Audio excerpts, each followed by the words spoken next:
Just like every other F1 personality on YouTube has already done, I think it's time for me to reveal my predictions for the 2021 F1 season.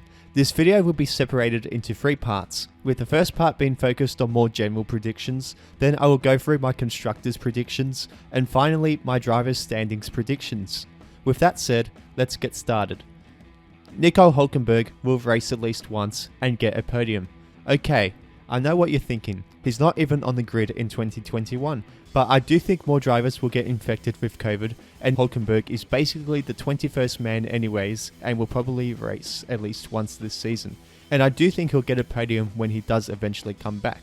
This is an optimistic prediction, but the F1 community and myself would love to see the Hulk get his long-awaited F1 podium, as his chances of ever getting a full-time seat in F1 again dwindle, and it would be a good swan song for him to leave F1 for good. Nikita Mazepin will be out of F1 at season's end. You can definitely make the case that Mr. Moneyman himself should not really be in F1, as he could barely manage a top 5 finish in the F2 standings last season. But he did improve in 2020 in F2, so we need to give him that. However, F1 is a completely different kettle of fish, and I think he'll get exposed. I predict the Russian to be well worse off than teammate Mick Schumacher, and combine this with what I also predict will be some questionable driving as he has shown in his career. I think Haas will have to force their hand and dismiss Mazepin at the conclusion of the season. Fernando Alonso will come back with a bang. I don't blame most YouTubers for thinking that Alonso will struggle, as he's been out of the sport for a bit of a while now. In saying this, he is still one of the best drivers in the 21st century, and is additionally for me a top 20 all-time driver in F1 very easily, and you could even make a case for him being top 10 all-time. I personally think he's just too gifted of a driver to have a bad season, and will also comfortably beat teammate Esteban Ocon. Yuki Tsunoda will have a rough rookie season, but will also score a podium.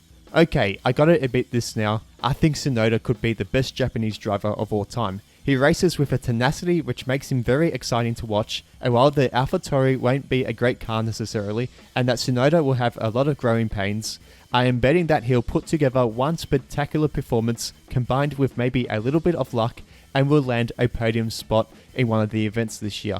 It's a big call, but I'll back it. Lewis Hamilton will not retire at season's end. Some consider him to already be the GOAT, and some will do if he does get championship number 8. Regardless of what happens in 2021, I do think Lewis will come back in 2022 and beyond.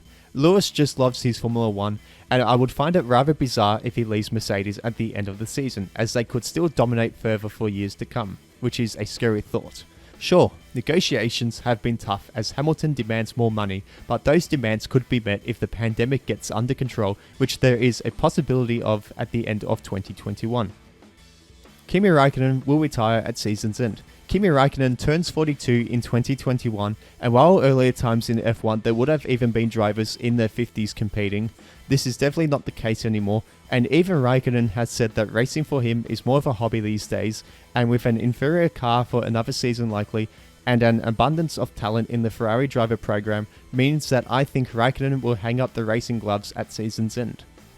Lance Stroll will outperform Sebastian Vettel. Here we go. This prediction is my most controversial, but I will explain things on my end. Yes, Vettel is a generational great, and there will never be a debate over this, but he has declined in the last couple of years, albeit in a borderline toxic Ferrari environment. He has made a lot of driver errors in this time too, and with Stroll, while being inconsistent himself for a lot of his career, has shown signs of improvement, and he could be in for another great year, as don't forget, he's still only 22, and he will now be in a 5th season, and I do think his career could really start to potentially take off a bit and prove that he can become a capable and reliable midfield driver. So for me, it's not so much that Vettel will further decline, it's more so that I think Lance could be in for a big jump in his driving abilities in 2021. Both Lando Norris and Daniel Ricciardo will win a race. For the first time in nearly a decade, it seems like there is a possibility that McLaren could become one of the front runners along with Red Bull and of course Mercedes. To add to that, they have a new addition in the driver lineup of Daniel Ricciardo, who knows how to win, and I still think Lando Norris is underrated and will improve once again, and will start drawing comparisons with Leclerc and Verstappen, as he and Ricciardo will win a race in 2021. There will be sprint races in the 2021 season. Like it or not, the concept of sprint races replacing qualifying for a couple of races this season seems to be gaining support in the paddock. And at this stage, the rating could already be on the wall, so expect around 3 sprint races for 2021. And lastly, more races will either be postponed or cancelled. This might just well be the small bit of negative energy in me talking, but even though there have been immense vaccine efforts in the last couple of months, we are still only in the early stages of the worldwide vaccination programs, so the likelihood of more outbreaks remains even with dwindling cases worldwide. This means that the postponement or even cancellation of races is likely, in particular street circuits are a big risk. So with those general predictions complete, let's move on now to the Constructors Championship predictions. In 10th and dead last, I have Haas. They have by far the most inexperienced lineup on the grid, with neither driver having any experience in F1, and the fact that the car will be one of the slowest means that they'll be a perennial backmarker. 9th, and I'll go with Alfa Romeo. Similar to Haas, because of the lack of engine development scope for 2021, means that once again Alfa Romeo will see themselves towards the back of the grid. Williams will be 8th. I think with the strengthened partnership with Mercedes, the team will have an improved car, and I even think they'll be closer to the performance of AlphaTauri than they are to Alfa Romeo. Mentioning AlphaTauri, and they'll be 7th. I think they have a real gem in Yuki Tsunoda and additionally a quality driver in Pierre Gasly, but I could see them suffering a little bit even with Red Bull taking over Honda engine development after 2021. I just think they'll still suffer overall and not be able to have as good of a time as other midfield runners. Could be a little bit of a surprise for 6th, but I'm going with Aston Martin. I actually believe that the team will struggle in the midfield pack as they race under this new identity. This is a hunch that I am just getting, and while they can still copy much of the Mercedes from 12 months ago, I still do think that other teams might just be able to improve themselves as well, so this will put Aston Martin on a slight decline from the Super 2020 season, but it won't really hurt them in the long run. I will go with Alpine for 5th spot. The new look team will once again be battling in the heart of midfield, and with the new signing of Fernando Alonso, I think they've done some decent business. Will Alonso still be the driver he once was? Why not? He still keeps himself fit and did keep racing after leaving F1, so I think Alpine will still be half decent. Ferrari for me will improve and finish 4th. Surely things can't get any worse for the legendary team, and I am expecting Mattia Binotto to turn things around a little bit, otherwise there's a chance he may be out of a job soon. Leclerc and Sainz will be one of the better driver lineups, so that has to count for something. McLaren are destined for 3rd. 2021, as I mentioned before, I think we'll see them become a front runner and become decent competition for Red Bull. Lando Norris and Daniel Ricciardo is a great lineup, and they could do some serious damage as they'll start to finish on the podium more regularly. Runner-up will again be Red Bull, and I do think they will be in a better position to challenge Mercedes with the acquisition of Sergio Perez into the team, who will be that rear gunner Max Verstappen was desperate for since he was battling the Mercedes alone most of the time, but I can't have them winning the championship. And finally, it just has to be Mercedes winning the Constructors Championship, doesn't it? I fully expect things not to dramatically change at the front, especially when you have Lewis Hamilton in your team and a well-oiled machine that is Mercedes, and they'll go on to win an 8th consecutive Constructors Championship. Now to the driver standings predictions, which will not include Nicole Hulkenberg, despite the fact I think he will race at some stage in 2021. I kept the standings to just the 20 current full-time drivers. Plumb last will be Nikita Mazepin, as he's clearly the least talented driver on the grid in the worst car on the grid as well. Not much else to say here. Nicholas Latifi won't do much better in 19th, and although I think he'll get close on a few occasions to score some points, he'll just miss out on those chances. Mick Schumacher will finish 18th, and although he'll finish above Mazepin rather comfortably, he'll still be limited by the lowly capabilities of the Haas car, but I still think he has a rather promising future regardless of what happens in 2021. Kimi Raikkonen will be placed in 17th. I predict this to be his final year in Formula 1, and I think he won't be able to do a lot, especially now being into his 40s and in an uncompetitive Alfa Romeo car. Same deal for Antonio Giovinazzi, who will only be able to do a tad better in 16th.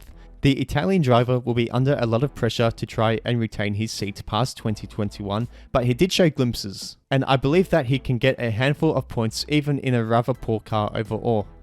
I did predict Tsunoda to get a podium, but I only think he'll finish 15th. In F2, he did struggle a bit in the first season, but came into great form in the second half of the year, and I think the same will happen here. There will be some very inconsistent performances too, in a great learning curve season for the Japanese driver. George Russell will do slightly better in 14th. I only have him finishing this high because I think he'll get another race in Mercedes this season, especially if Bottas comes down with COVID. But I also think George will be able to put together some mammoth performances and score a few points. I will acknowledge that this is probably the most ambitious prediction in my driver standings prediction. Pierre Gasly in 13th seemed to be a match for me. I have him only finishing lower this season on the basis that I think that the midfield pack of cars will improve around him rather than Gasly's actual driving talent, which as we saw last year cannot be questioned anymore. But being in an AlphaTauri means for me that I see 2021 being a tough year for the Frenchman. Esteban Ocon won't do better than 12th. Sure, many have Alonso as the one who'll flop at Alpine as he hasn't raced in F1 for some time, but I also do believe that Ocon just doesn't have that scope for rapid improvement. He wasn't exactly amazing in 2020 either. I really am in the opinion of Ocon just being an okay driver to half decent driver at best, but we'll see. Sebastian Vettel will have a slightly better year in 2021, but only slightly as I have placed him in 11th for my prediction. While I do think he's an exceptional driver from this era, he'll get outperformed by Stroll, which as I said before won't be because of Vettel's continued demise, but rather because of Stroll's growth into a very solid and reliable driver. Speaking of Stroll, Lance Stroll cracks into the top 10 for the first time ever in his career.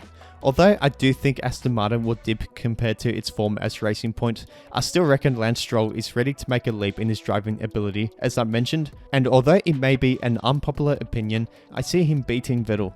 Carlos Sainz will drop down a few places this year in the championship to 9th position.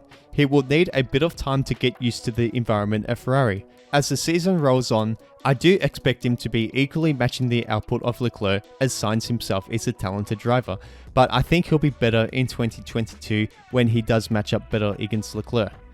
Another big call here, but I truly think Fernando Alonso can finish 8th. He may begin the season a little rusty, but I look forward to seeing him grow more confidence as the season progresses, where he will be able to produce some exciting performances which will win him quite a few Driver of the Day awards, and additionally some finishes where that Alpine car has no right to be at, perhaps a podium even.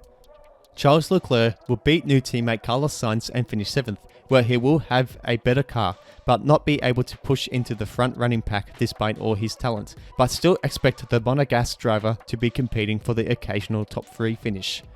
Lando Norris will have a career best season where he'll crack into the top 6. 2021 will be the year where people realize that Norris is very much a chance to be a World Championship winner one day in Formula 1, and with a likely better car now behind the young talent, I can see him excelling alongside Ricciardo, who I think will be a great teammate to have alongside him and push Lando to his very best. Sergio Perez may be in a better car now, but I still don't have him higher than 5th. While he's clearly going to be one of Verstappen's better teammates he's ever had, Perez is still in the troubled second Red Bull car, and I wonder how much this will hamper him. It won't be as bad for him like it has been for others, but I can't see Sergio Perez cracking the top 4. I will go with my fellow Aussie in Daniel Ricciardo to still 4th in the championship. This move to McLaren is a good move, especially as McLaren are now powered by Mercedes engines. He will now become a frontrunner, and is now going to regularly fight for podium finishes. Overall, I'm really excited for him. Valtteri Bottas will claim 3rd. He could already be psychologically beaten, as he's not really ever given Lewis a fight over a full season, and with George Russell outshowing him in Bahrain, his confidence may well be low, and this could possibly be his final season in a Mercedes. In runner-up, I have gone with Max Verstappen. He's actually never finished runner-up despite being considered to be the best challenger to dethrone Lewis, and will do so this season as he now has an experienced teammate alongside him. I also do think Red Bull will be a little more competitive, and I also think Bottas will be very demoralised as mentioned before, which will help Verstappen's case. So that leaves us with Lewis Hamilton to claim his 8th World Championship. Mercedes have won the Drivers' and Constructors' Championships in every season of the hybrid era. This isn't going to change now, as Hamilton will cement his legacy as being one of the greatest F1 drivers ever. With few regulation changes for this year, it will still be Lewis that stands the tallest from the competition. I am sure I will get many of these predictions wrong, and I will probably look like a fool at season's end, but there will always be twists and turns in Formula 1, which is a big reason why we love the sport. But anyway, subscribe to the channel for more content, like the video, and let me know what your predictions are for this season.